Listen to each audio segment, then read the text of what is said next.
목표를 향해 달려가는 인생이라는 제목으로 주님 말씀 전하겠습니다. 사람들은 저마다의 목표를 가지고 살아갑니다. 학생들은 학업 목표가 있죠. 직장인들은 성과 목표가 있습니다. 자영업을 하시는 분들은 매출 목표가 있죠.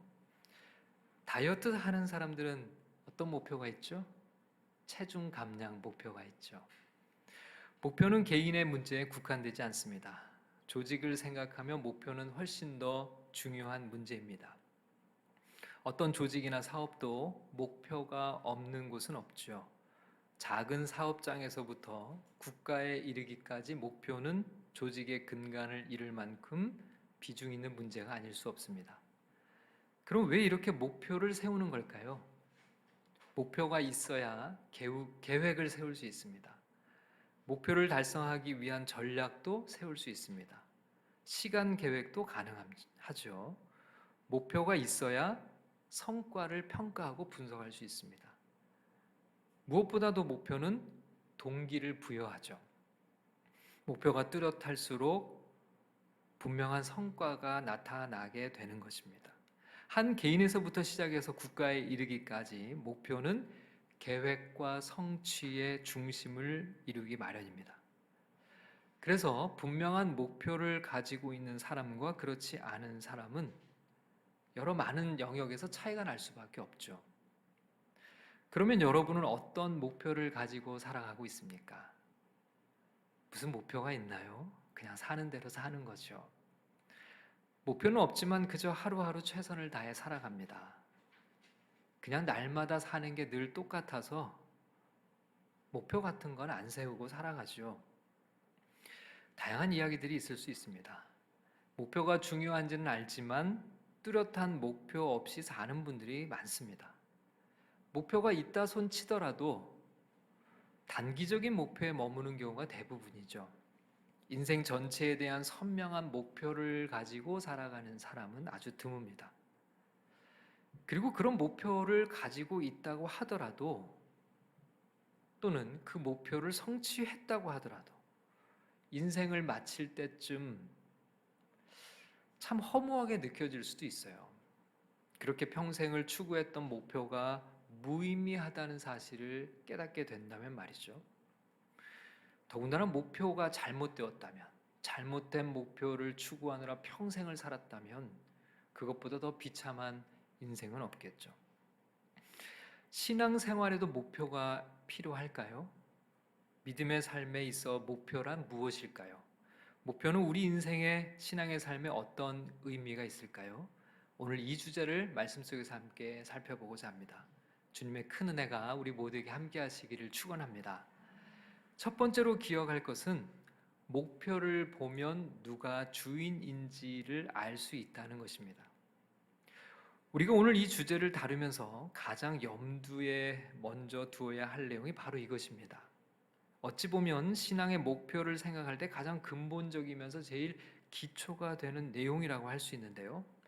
내 인생의 목표를 누가 세우냐는 것입니다. 여러분, 내 인생의 목표를 누가 세워야 할까요? 내 인생이니 내 인생의 목표를 내가 세우는 것 아닌가요? 신앙생활은 어떨까요? 내가 주님을 섬기고 따라가는 것이니 당연히 내가 세우는 거죠. 신앙의 목표도 말이죠.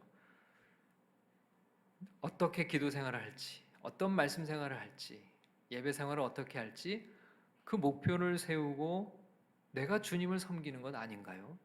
여러분, 표면적으로 보면 아주 반듯한 신앙생활 같아 보입니다. 아주 열심히 있는 신앙생활을 하는 사람으로 여겨지겠죠? 근데 여기에는 조금 더 깊이 생각해 봐야 할 것이 있습니다. 여러분, 우리의 신앙의 삶, 우리의 믿음의 삶이 어디에서 출발하나요? 내 삶의 주인이 바뀌는 것, 이제는 내가 사는 것이 아니요 오직 내 안에 예수 그리스도가 사시는 것에서 출발하죠. 그렇다면 내 삶의 목표는 누가 세워야 할까요? 내 삶의 목표는 누가 주셔야 할까요? 바로 우리 주님이시죠. 자, 오늘 본문 12절 말씀을 우리 다 함께 읽어보겠습니다. 나는 이것을 이미 얻은 것도 아니며 이미 목표점에 다다른 것도 아닙니다. 그리스도 예수께서 나를 사로잡으셨으므로 나는 그것을 붙들려고 쫓아가고 있습니다. 자, 바울이 목표를 향해 달려가고 있다고 말하면서 그 이유를 밝힙니다. 그리스도 예수께서 나를 사로잡으셨으므로 나는 그것을 붙들려고 쫓아가고 있습니다라고 말하죠. 여러분, 이 말은 곧 예수 그리스도가 나의 주인이시므로 나는 주인이 제시한 목표를 이루기 위해 쫓아가고 있습니다라는 그런 뜻입니다. 여러분, 이것이 우리의 출발선입니다. 우리 주님이 우리를 사로잡으셨습니다. 선택하시고 구원하셨다는 거죠. 핏값을 주고 우리를 죽음에서 건지셨다는 겁니다. 영원한 생명과 참된 자유를 주셨습니다. 그래서 이제는 예수님만 섬기고 예수님만 따라가야 합니다. 예수님께서 내 삶의 주인이시기 때문이죠. 우리가 예수를 모를 때는 어떻습니까? 내가 세운 목표, 내가 정한 목표점을 위해 살았습니다. 그런데 이제 예수님께서 나를 사로잡으셨습니다. 예수님께서 나를 새롭게 하셨습니다. 그리고 나자 우리에게 새로운 인생의 목표가 생겼습니다. 우리 주님이 주시는 인생의 목표를 가지게 된 것이죠. 그리스도 예수께서 나를 사로잡으셨으므로 나는 그것을 붙들려고 쫓아가고 있습니다. 우리가 붙들고 쫓아가야 할 그것, 즉 인생의 목표를 가지게 된 것이죠. 물론 이전에도 내가 세운 내 인생의 목표가 있었을 거예요. 그러나 예수님께 사로잡히고 나니 이전의 인생의 목표가 더 이상 내게 의미가 없어졌어요.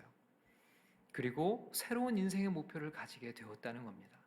내가 설정한 목표, 목적이 아니라 내 삶의 주인이 되시는 예수님께서 바라시는 삶의 목표와 목적을 따라 살아가게 된 것이죠. 고린도 후서 5장 15절에는 이런 말씀이 있어요. 우리 함께 읽어보겠습니다. 그가 모든 사람을 대신하여 죽으심은 살아있는 자들로 하여금 다시는 그들 자신을 위하여 살지 않고 오직 그들을 대신하여 죽었다가 다시 살아나신 이를 위하여 살게 하려 함이라. 내가 원하는 삶의 목표가 아니라 주님께서 바라시는 삶의 목표가 무엇인지를 이제 물어야 합니다. 그분을 위하여 사는 것, 그것이 내 삶의 새로운 목표가 되었기 때문이죠. 이렇게 예배하고 말씀 보고 기도하면서 우리를 향하신 주님의 뜻을 알게 되죠. 그럴 때 주님이 주시는 인생의 목표가 선명해집니다. 예배가 소홀해지고 말씀과 기도 생활이 약해지면 무엇이 제일 먼저 흐릿해질까요? 주님이 우리에게 주신 삶의 목표가 흐릿해집니다. 그러니 삶이 흐트러지는 것이죠. 어떻게 무엇을 위해 살아야 하는지가 다 불분명해지는 겁니다. 목표를 위해 열심히 살아가는 것도 중요하지만 더 중요한 것은 그 목표가 무엇이냐는 겁니다. 어디에서 온 목표냐는 겁니다. 무엇을 위한 목표냐는 거죠. 여러분, 우리가 인생을 살아가면서 가장 안전한 길은 우리 주님이 주시는 목표를 따라가는 것입니다. 여러분, 세상의 목표는 허무하고 그리고 무의미하게 끝이 날 경우가 많습니다. 세상을 다 산 이후에 후회와 한탄만 남을 가능성이 많습니다. 그러나 우리 주님이 주시는 목표는 어떨까요? 마지막이 되면 빛이 납니다. 그것을 사도 바울은 부르심의 상이라고 표현을 했는데요. 자, 14절 말씀을 함께 읽어보겠습니다. 그리스도 예수 안에서 하나님께서 위로부터 부르신 그 부르심의 상을 받으려고 목표점을 바라보고 달려가고 있습니다. 12절에서 바울은 사로잡혔다고 했는데 이번 절에서는 조금 다른 표현을 썼어요. 부르심이라는 표현을 썼습니다. 사도 바울은 그 부르심에 의해서 새로운 삶을 살게 되었죠. 그리고 이제는 목표점을 바라보며 달려가고 있는 것입니다. 그러니 그의 첫 출발은 바로 주님에게서 시작하는 거죠. 주님께서 부르시고 사로잡아 주셨습니다. 주님께서 새로운 목표점을 주셨습니다. 이전에는 허무한 것을 조차 살았습니다. 잠시 잠깐이면 시들어버리고 살아버릴 것들을 위해 살았죠. 근데 이제는 아닙니다. 주님께서 부르시고 그 부르심의 상을 약속하셨어요. 그래서 그것을 받으려고 주님이 주신 목표점을 바라보며 달려가고 있다는 겁니다. 여러분, 이것이 성도의 삶입니다. 목표를 보면 그래서 누가 주인인지를 알 수 있습니다. 내가 세운 목표가 아니라 내 삶의 주인이신 예수 그리스도께서 주시는 삶의 목적과 방향을 향해 달려가는 삶. 그것이 성도의 삶이고 우리 모두의 삶이 되기를 주님의 이름으로 축원합니다. 자, 두 번째입니다. 우리 주님이 제시하는 우리 삶의 목표는 무엇일까요? 예수님을 알아가고 닮아가는 삶입니다. 자, 10절의 말씀을 함께 읽겠습니다.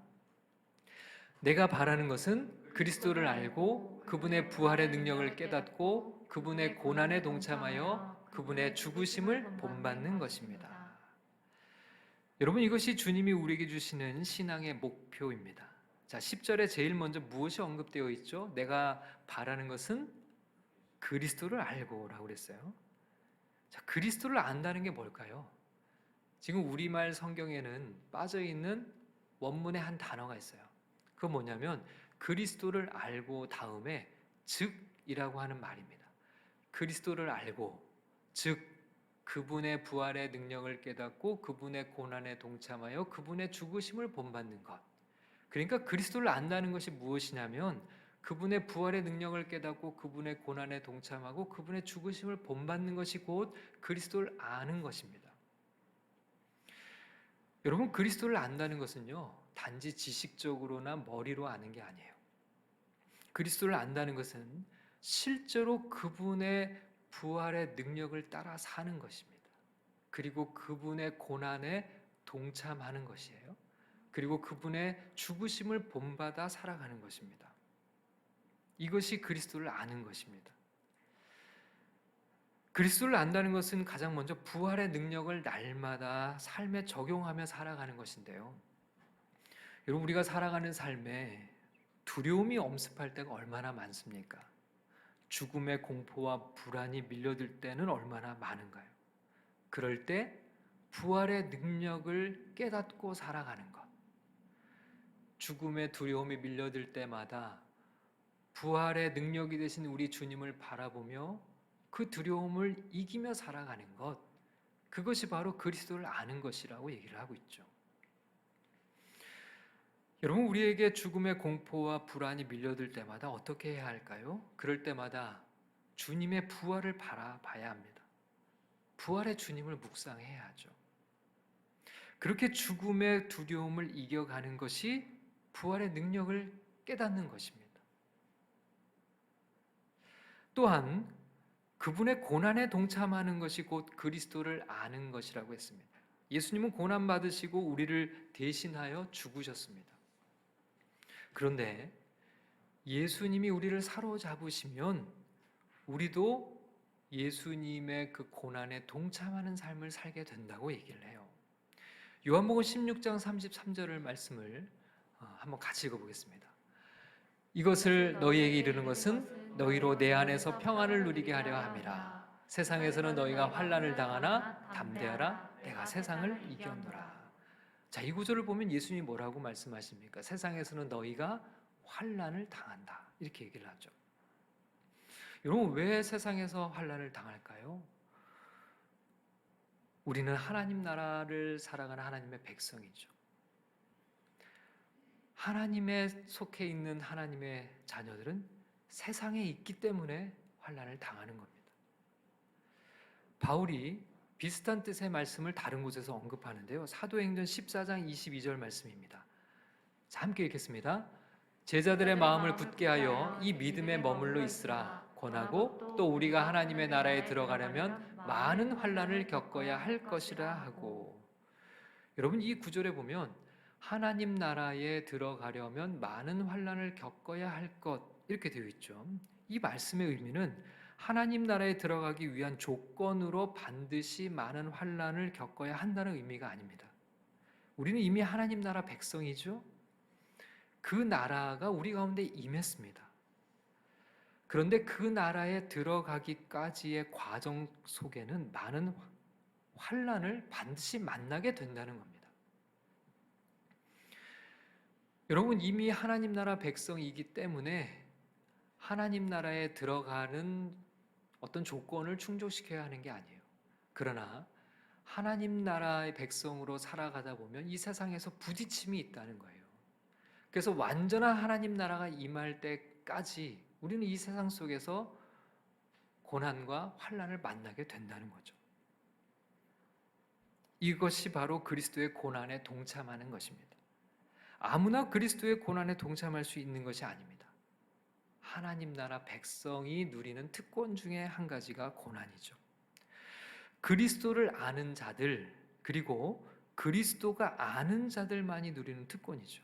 빌립보서 1장 29절의 말씀 우리 다시 한번 상기해 볼까요? 자, 읽어보겠습니다. 그리스도를 위하여 너희에게 은혜를 주신 것은 다만 그를 믿을 뿐 아니라 또한 그를 위하여 고난도 받게 하려 하심이라. 그리스도를 위하여 고난받을 수 있는 것은 특별한 이들만이 누릴 수 있는 권리입니다. 이 권리를 가진 우리가 그 고난에 동참하는 것, 그것이 바로 우리의 목표라고 성경이 말씀하고 있어요. 고난이 목표라니요. 그러나 주님은 그리스도의 고난에 동참하는 삶, 그 특권을 우리가 점점 더 많이 누리는 삶, 그것이 우리의 목표라고 얘기를 하고 있습니다. 뿐만 아니라 10절은 그분의 죽으심을 본받는 것에 대해서 말씀하는데요. 자, 10절의 말씀을 다시 한번 읽어보겠습니다. 내가 바라는 것은 그리스도를 알고 그분의 부활의 능력을 깨닫고 그분의 고난에 동참하여 그분의 죽으심을 본받는 것입니다. 여러분, 여기서 그분의 죽으심을 본받는다는 게 뭘까요? 우리도 그분처럼 어떻게 죽으라는 거죠? 여기서 그분의 죽으심을 본받는다는 것의 문법적인 의미는 일회적인 것이 아니라 계속되는 어떤 과정을 가리키는 의미를 담고 있습니다. 우리가 마지막 죽을 때 예수님처럼 한 번 그렇게 죽는다는 의미가 아니라 날마다 반복적으로 예수님의 죽음을 본받으면서 살아간다는 것이 여기에 담겨져 있는 말씀의 의미입니다. 여기서 초점은 죽음에 있는 것이 아니라 그분의 죽으심을 본받으면서 살아가는 것에 있습니다. 우리가 살아가지만 목숨을 위하여 사는 것이 아니라 그분의 죽으심을 본받으며 살아간다는 것이죠. 바울은 자신이 날마다 죽는다고 말했습니다. 고린도전서 15장 31절 말씀 한번 읽어볼까요? 형제들아, 내가 그리스도 예수 우리 주 안에서 가진 바 너희에 대한 나의 자랑을 두고 단언하노니 나는 날마다 죽노라. 여러분, 우리는 날마다 살아가면서 예수님의 죽으심을 본받아야 합니다. 여러분, 예수님이 어떻게 죽으셨나요? 우리를 위하여 죽으셨어요. 우리를 사랑하시기 때문에 목숨까지 내어주시며 그렇게 죽으셨습니다. 여러분, 우리가 살아가면서 그분의 죽음을 날마다 우리의 삶에 본받으라는 겁니다. 나를 위하여 사는 것이 아니고 나를 위하여 모든 것을 내어주신 우리 주님을 위해서 살아가는 것이죠. 목숨을 지키려 사는 것이 아니라 우리에게 주신 그 생명을 우리가 세상에 전하며 살아가는 것입니다. 예수님의 십자가를 날마다 배우면서 그렇게 살아가는 삶, 그것이 바로 그분의 죽으심을 본받으며 살아가는 삶이죠. 바로 이것이 우리에게 주신 주님의 목표입니다. 이렇게 예수 그리스도를 알아가면 최종적인 목표에 이르게 되는데요. 자, 그럼 최종적인 목표는 뭘까요? 11절에 나와 있는데요. 11절 말씀을 읽어보겠습니다. 그리하여 나는 어떻게 해서든지 죽은 사람들 가운데서 살아나는 부활에 이르고 싶습니다. 여러분, 우리의 최종적인 목표가 무엇입니까? 부활입니다. 특별히 여기서의 부활은 우리 몸의 부활을 가리킵니다. 예수님이 다시 오시는 그날 우리는 부활의 몸, 영광의 몸으로 다시 살아나게 될 것입니다. 그것이 주님이 약속하신 최종적인 목표입니다.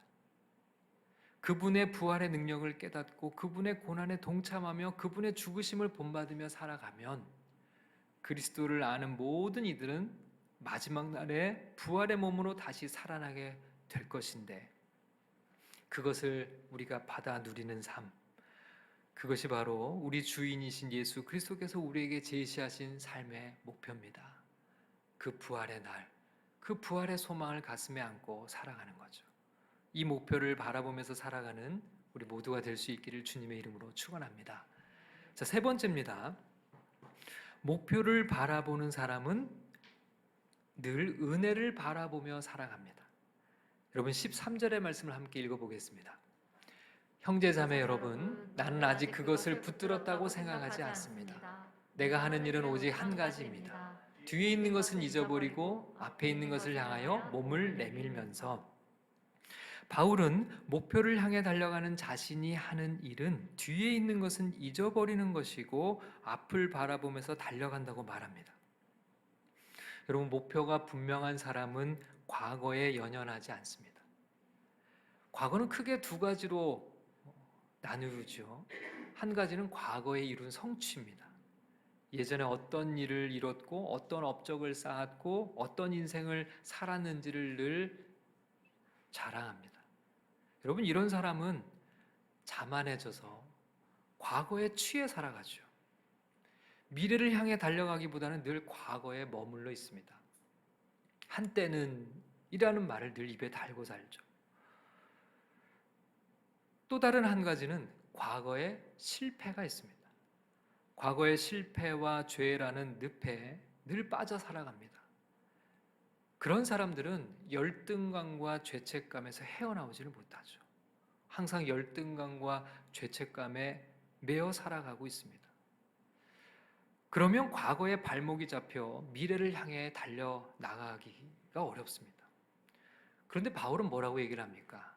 뒤에 있는 것은 잊어버리고 앞에 있는 것을 향하여 몸을 내밀면서 라고 말하죠. 여러분, 바울은 어떤 사람이었을까요? 죄인 중에 죄인, 괴수와 같던 사람이라고 스스로를 이야기하는데요. 그 이유는 예수님과 교회를 핍박했던 사람이었기 때문입니다. 또 다른 한편으로는 유대인 중에 유대인이요 바리새인 중에 바리새인이라고 스스로를 의롭게 여기며 자랑했던 사람이죠. 당대 최고의 랍비였던 가말리엘의 문화에서 배웠던 사람이고 율법으로는 흠잡을 데가 없는 사람 아닙니까? 그런데 바울은 뒤에 있는 모든 것을 잊어버렸다라고 얘기를 합니다. 자신의 모든 성취와 업적도, 자신의 모든 부끄러운 과거와 실패도 다 잊어버렸다는 겁니다. 과거의 성취와 업적으로 자만하지 않고 실패와 죄로 얼룩진 열등감이나 죄책감에 사로잡히지도 않겠다고 선언합니다. 그럼 여러분, 바울이 어떻게 뒤에 있는 것을 이렇게 잊어버릴 수 있는 거죠? 그것은 바울이 늘 주님의 은혜를 바라보고 기억했기 때문에 그렇습니다. 바울이 뒤에 있는 것을 잊어버릴 수 있는 것은 그가 받은 은혜를 기억하기 때문이죠. 여러분, 하나님은 바울에게 은혜를 베푸셨습니다. 은혜는 선물입니다. 자랑할 것이 없습니다. 하나님은 바울의 모든 죄와 허물까지 다 용서해 주셨습니다. 자유와 해방을 안겨주셨고 모든 것에서 회복시켜 주셨습니다. 더 이상 하나님은 바울의 죄와 허물을 기억하지 않으시겠다고 하셨습니다. 다 잊어버리겠다고 약속하셨습니다. 바울이 이제는 과거에 매이지 않고 목표를 향해 달려갈 수 있는 이유는 그가 바로 주님으로부터 받은 은혜를 늘 바라보고 살고 있기 때문에 그렇습니다. 우리도 열등감이나 죄책감에 밀려들 때 우리가 할 수 있는 한 가지가 무엇인가요? 주님의 은혜를 바라보는 일이죠.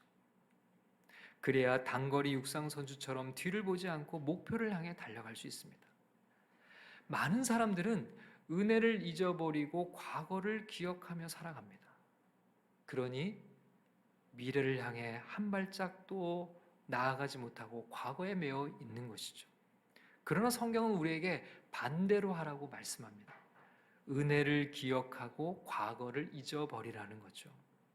아픔과 상처, 실패와 좌절, 수치에서 벗어나서 목표를 향해 달려가라는 것입니다. 이전의 업적, 성취, 성공에서 벗어나서 주님이 행하실 일들을 기대하라는 것입니다. 은혜를 기억해야 과거를 잊을 수 있습니다. 은혜를 붙잡아야 과거에서 자유로울 수 있습니다. 은혜를 기억하며 목표를 향해 달려가는 모든 믿음의 사람들이 다 되시기를 주님의 이름으로 축원합니다. 목표를 보면 누가 우리 인생의 주인인지 알 수 있습니다. 내가 세운 인생의 목표를 따라 살아가는 그런 삶이 아니죠. 내 삶의 주인이신 예수님이 주시는 삶의 목표를 향해 달려가야 합니다. 주님이 주시는 우리 삶의 목표는 분명합니다. 예수님을 알아가고 닮아가는 것입니다. 그리스도를 아는 것은 그분의 부활의 능력을 날마다 체험하는 삶입니다. 죽음의 공포와 불안 속에서도 부활의 주님을 바라보는 것입니다. 또한 그분의 고난에 동참하는 것입니다. 그리고 예수님의 죽음을 본받아 간다고 얘기를 합니다.